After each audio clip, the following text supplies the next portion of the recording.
My name is Jonathan Parks, and welcome to Jonathan's Nature Crafts.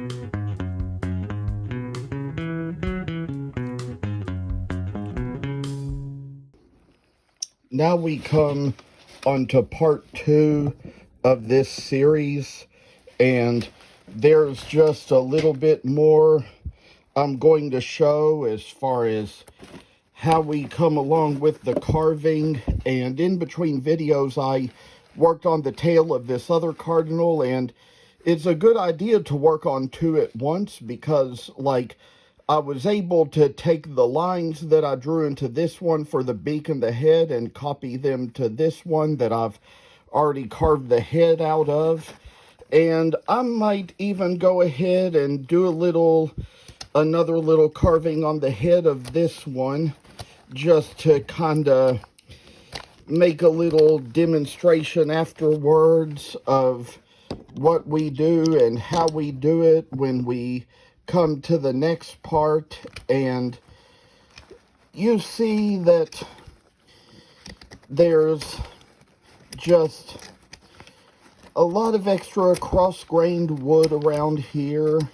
We have to kind of work our way about it, and sometimes I tell y'all, little chips get in different places, and depending on what kind of wood you're carving, how aggressively you're carving it. And I mean, I have sensory and attention issues, so that's why I carve pretty aggressively, and sometimes it gets a little more difficult to keep all the chips in one place when you do.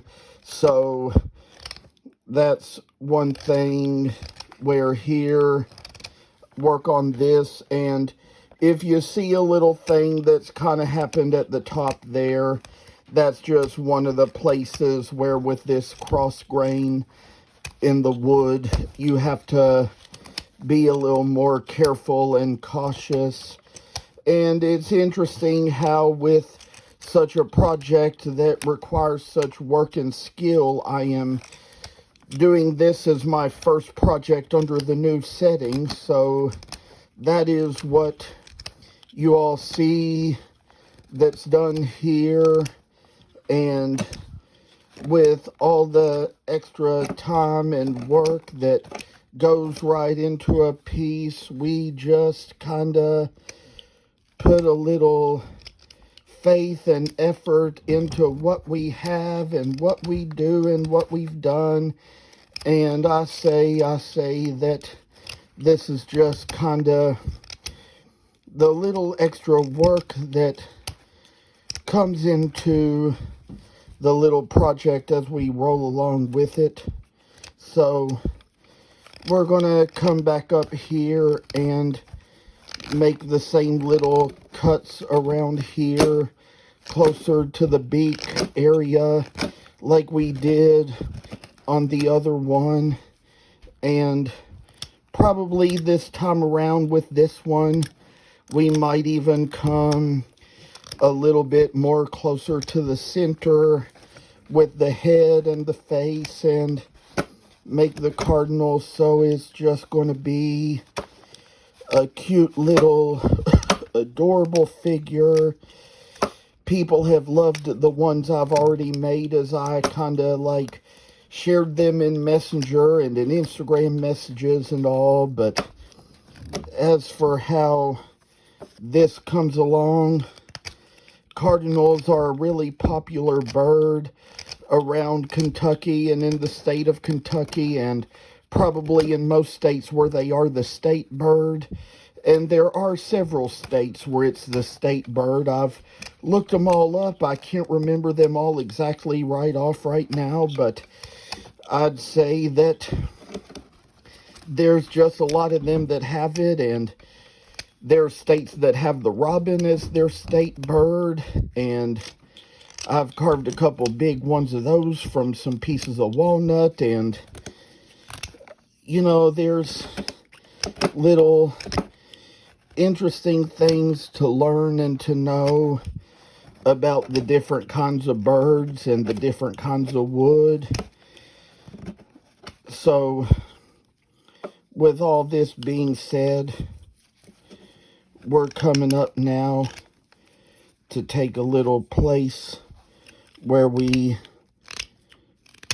work a little more of the ways up here to kind of see how this is just going to be the kind of robin or cardinal that we're going to see when it all gets done.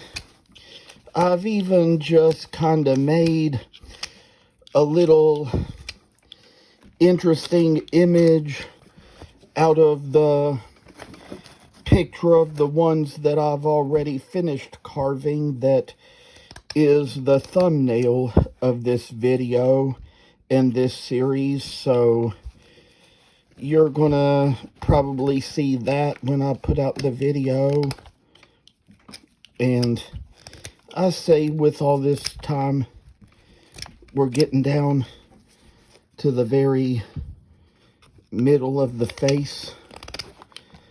And there's something I'll be demonstrating in a little bit as far as how we do certain other drawings of lines into the next one over, when we kind of go from one little cardinal to the next, making what we make of what we have and what we do. I say that this is just a little kind of work that measures to the things we all come in life and all just get to see when we make the best of them.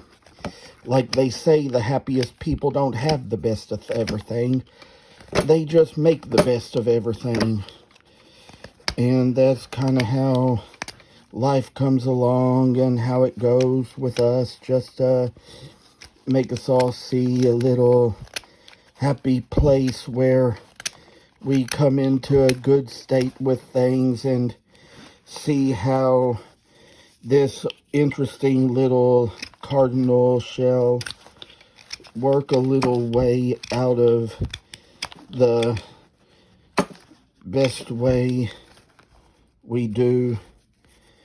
I'll tell you, we got it a little bit crooked up at the top of the head, so we're going to kind of shave along that.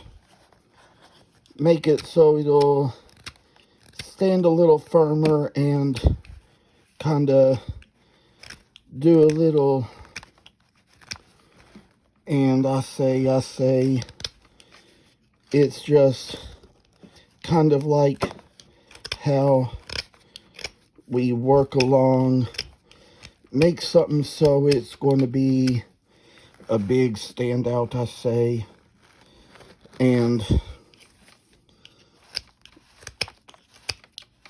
I mean, there was one of these I carved before where I kind of chipped the head a little bit too much, and so we're trying to make sure that we get all this in just the right straight way that we're going to need it to be, and kind of get down to where we're just carving down right into the middle of the neck and the head. And so this will just be one little thing that works its way in and out to be what we have, what we do, for a nice little carving that's going to make its attempt at being such a masterpiece. So it's just kind of the point where I think I've gotten this narrowed down enough, and do think it's coming to where we can finally get to where we can begin to draw the lines in a little bit. And that's what we're really going to want to finally get down to, once we finish off with the daggum work, and I say the place comes in where we got nice little articles of wood. I think we're kind of coming down to doing the best we can as of yet, so this time around we're going to come along and make the little lines in the work. And for this, I say there's a place where we need to make this line right here go on the reverse side, and I say make this line right here coming up to the top of the head. I say make a little line that's going to make a little straight line up to the around the little top of the head, and just to kind of put in some little places where the little tiny beak comes in. I say we're going to make sure we've got this equal on both sides, which I'd say apparently we do, and we're going to put in these extra little lines to come right in and make the beak of this one as well. And I say that this is just where we have another line to draw here, and come along where we do just the little face, you say, and make this little line come right into the mask. And see how little Cardinal is working when we just have the little line come in just right. So I say there's probably going to be a little bit more work to be done as we move along, but may not be lasting through this video. And to all of you who come on, pay attention to my videos, I thank you all so much, and it just truly means a lot. There's just times in our lives when we see things from different perspectives, different ways, and I say with the times that the videos may take, you all may be on here more, and for just a few little minutes or seconds, maybe get started doing a little step we do on the tail, and try not to make it last too long, because you can't make the video too long either. So try just making this way where we see just a little time and effort put into the cardinal piece, kind of like make it so the tail is going to be flat and shiny and have its little roundness in it to kind of make what Cardinal love does for all of us, the best of us. And for anything in significance to the meaning of when a cardinal visits you, there's different things they say about that, different types of luck they mean. And for this little time, I say we kind of got to trim down to the end, make the tail just right for the last few seconds of video that we have. And so it goes, so it does, kind of down to being just this. Thank you all for coming on. Appreciate you all so much. Thank you, and see you in the next. Thank you for watching, and please subscribe to this channel. I hope you enjoyed the video, and I'll see you in the next one.